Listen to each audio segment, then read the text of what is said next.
The maintenance people either could not figure out what was wrong, or it wasn't a big enough priority to fix it. I took this with a grain of salt because now I felt like I was reading a top 10 list of basic hauntings. Dan could tell by the look on my face, and I remember him saying, "You're gonna be here all night, right?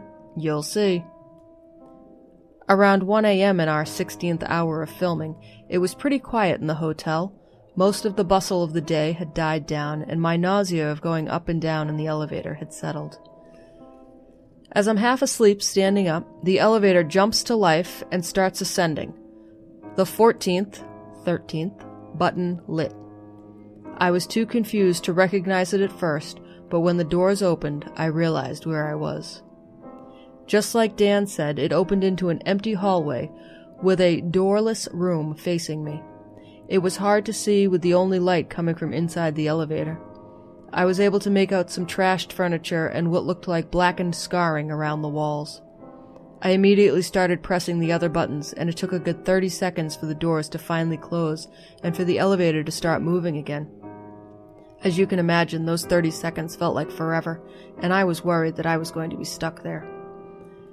I have since tried finding out more information about the fire and the family that supposedly perished, but have come up dry. You also can't seem to find any information about this building being haunted, but maybe someone else can be a better internet sleuth than I. The St. Jane Hotel, as it currently stands, seems to want to market itself as a modern hotel with nicer accommodations, so I don't doubt there might be some filtering going on that end. But if you come back to Chicago, maybe here's a lead on a lesser-known spot to investigate. Happy hunting, Tyler. Very well written, Tyler. Thank you, Tyler. That was a story that drew me in.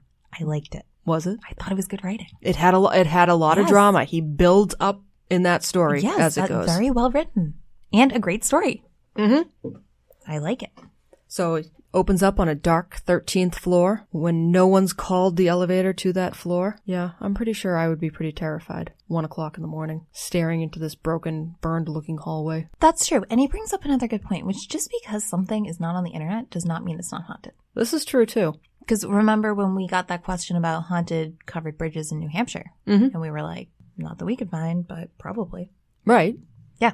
So if you're an internet sleuther, or if you're Or, Tyler, is it time to start Ghost Hunting in Chicaaaa-go podcast?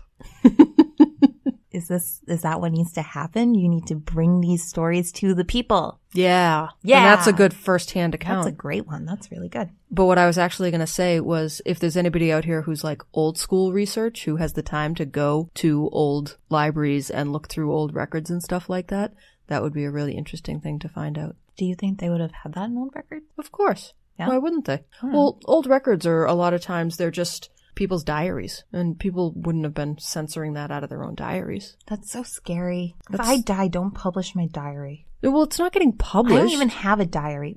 People can read it. It's in the library. Yeah, I don't like that. Don't put my thoughts in the library. You're putting your thoughts all over the internet in the form of this podcast. Not my deep thoughts.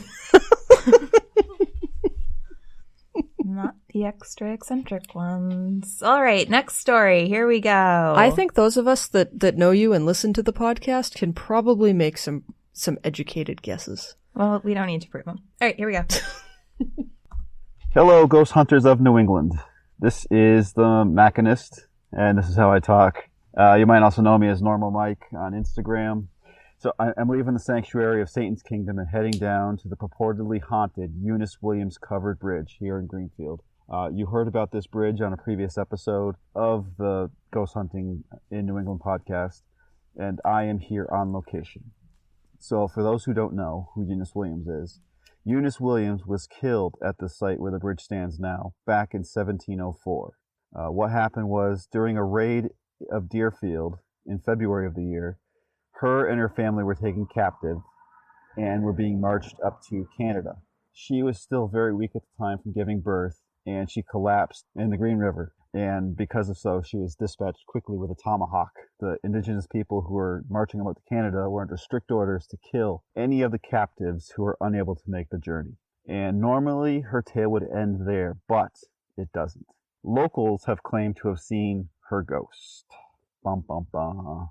Some say she'll reveal herself only to those who resemble her family. Others have claimed to see her in the water, just above or below the dam. And then there's others still who claim on a clear, moonless night, if you drive into the bridge, turn your headlights off, and honk your horn once, the ghost of Eunice Williams will either speak to you or appear in front of you. Right now, it's just about dusk. Tonight, the moon is waning. So there is a moon in the sky. It's not quite very dark, but there is some clouds. And I'm not sure if she's going to show, but what we're going to do is we're going to drive in the bridge and we're going to honk. So I got a couple of things going for me. I got my daughter with me. Hi.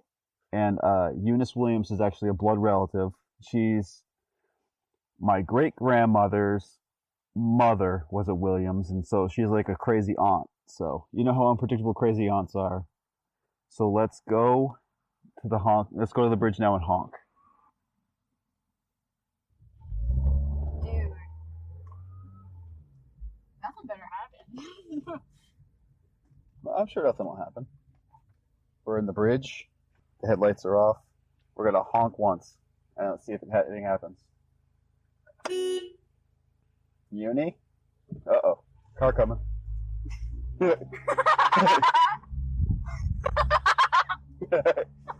So there is no ghost. Just a car. Just a car. Okay, so creepy thing that happened when we were there. We were walking alongside the bridge to check to make sure there was no Eunice on either side of the dam or anything like that.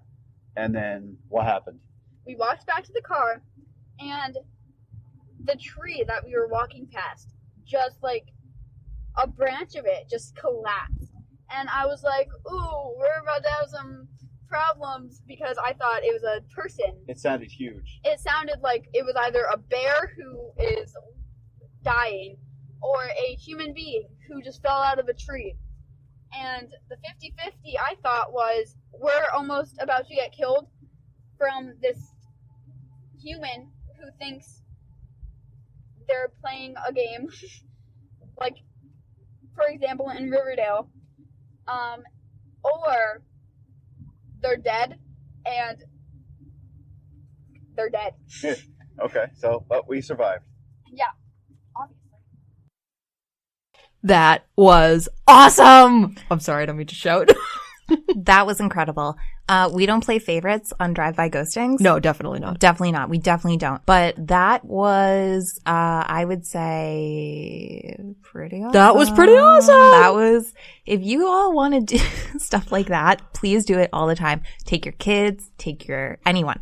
Oh my gosh. Don't pick up random hitchhikers on the road and take them with you. We'll get to a story about hitchhikers. Oh my gosh. What a cool dad. That was awesome. And to be related. I know, and right? to be in New England? Mm-hmm. Oh my goodness. Knocked it out of the park. And how funny was he when he was like, oh, something's happening. Oh, it's a car coming up behind us. Oh, that was so funny. Oh my gosh. That, mwah, brilliant. So good. Excellent. We might have to have them in as guests. So good. We might. They're close. I know, yeah. Yeah.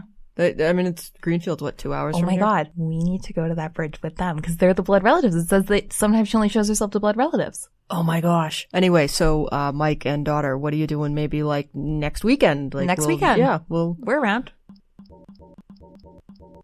Our next story, titled Weird and Unsettling. 2012, a Wayland grocery store. I was working late like I had done hundreds of times. But this night, I was totally by myself. I was done and the place was completely locked up. I was walking out down the aisle when something behind me fell off the shelf. I turned around and picked it up, then continued when 2 more items fell on the floor. Once again, I turned around to pick them up. Continuing walking when 5 more items fell, all from different places on the shelves. I said out loud, "You pick them up," when another fell to my left side about 4 feet in front of me. My time was spent running for the door, then running to my truck to get the hell out of there. Next day, I asked a couple of people. They looked at me as though I was crazy. Didn't talk about it until now. Signed, Anonymous. Wow. Spooky. We love a good haunted grocery store. Yes, and you can refer back to episode 2, The Market Basket. Yes. We Yes, you can. usually you add something pithy, but I didn't have anything. So interesting. They held on to it for 7 years before they're going to talk about it. Yeah, and if you're holding on to something, feel free to write it to us and tell us about your ghost story. Get it off your chest. That must have been so cathartic. We will never, ever look at you like you're crazy. We won't even tell people who you really are. We won't. You don't even have to tell us. You don't. Or just make up a name. Make up a name. Haunted in Arkansas. Spooked in Nashville. Oh, spooked in Nashville. I like that. Crazed in California. in California. Or Colorado. And wouldn't you know it, Beth, we have another grocery store story. Excellent. This one's title, Where's the Music Coming From? Ooh. Hingham, Mass. Fall 2013. I worked an overnight shift doing a deep cleaning of racks at a grocery store. I thought there would be others working too. I was alone and went to the business of cleaning the racks.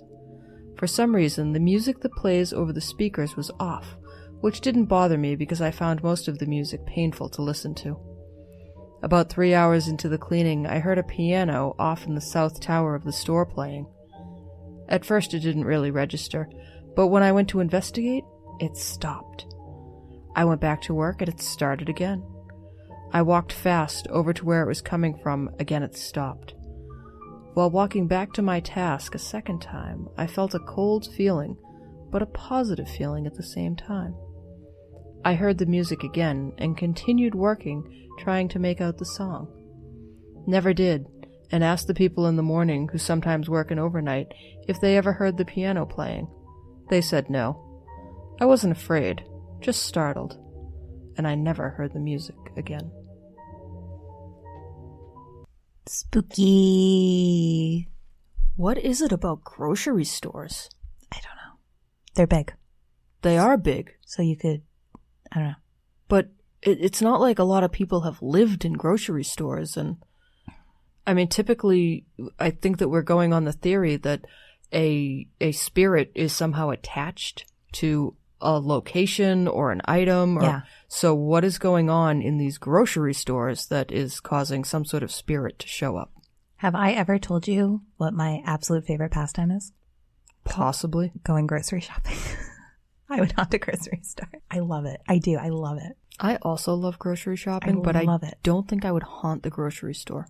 If I pull cereal and I put it in the cart and I get over to like the bread aisle and I'm like, I don't even like cereal. Nobody in my house eats cereal. I'll just leave it with the bread. It's interesting you say that. I have a theory that no one eats cereal anymore. But there's an entire aisle of it. Well, that is the weird part about it. Who's eating cereal anymore? The ghosts are eating the cereal. Could be. Could very well be.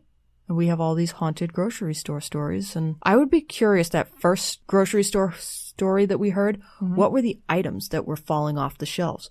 Were they like little packages of coffee? Were they like cans of pineapples? So in my imagination, listening to it, I was imagining cans. You were See, I was not imagining cans because they make a lot of noise, and thinking something like small, like cookies. I love cookies. I would be in serious trouble between the donuts, and if cookies started jumping off the shelf at me, we'd probably have an issue. Yeah, yummy.